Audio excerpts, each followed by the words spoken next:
Et un président Macron qui va participer aujourd'hui à un sommet européen. On en parle avec nos confrères de France 24. Hassan Basile est en direct de la rédaction avec nous ce matin. Bonjour Hassan.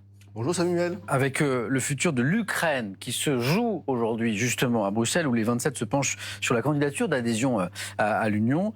Un repère extrêmement symbolique, près de 4 mois, on en parlait avec Luc Lacroix en direct de Moscou il y a quelques instants, après le déferlement de l'armée russe en Ukraine, Hassan. Oui, les dirigeants de l'Union européenne tiennent un sommet important pendant 2 jours et l'un des principaux sujets à l'ordre du jour est l'approbation de la candidature de l'Ukraine à l'Union européenne qui semble être en bonne voie. Cette réunion intervient dans un contexte de tensions accrues entre l'Europe et Moscou alors que la guerre s'éternise en Ukraine.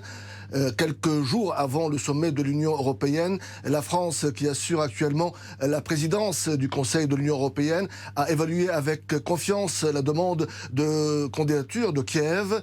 Le ministre français des Affaires européennes, Clément Beaune, a déclaré qu'il existait un consensus total en faveur de cette candidature à la suite de discussions entre les représentants des pays de l'Union européenne. Il appartient maintenant à leurs dirigeants de voter officiellement sur le statut de candidat ce jeudi, en même temps que ceux de la Moldavie et de la Géorgie. Kiev n'a pas ménagé ses efforts pour rejoindre le bloc des 27 pays européens le plus rapidement possible, alors que le Portugal et le Danemark avaient auparavant exprimé des réserves. Mais la semaine dernière, la commissaire européenne Ursula von der Leyen avait apporté un soutien sans faille à l'adhésion de l'Ukraine.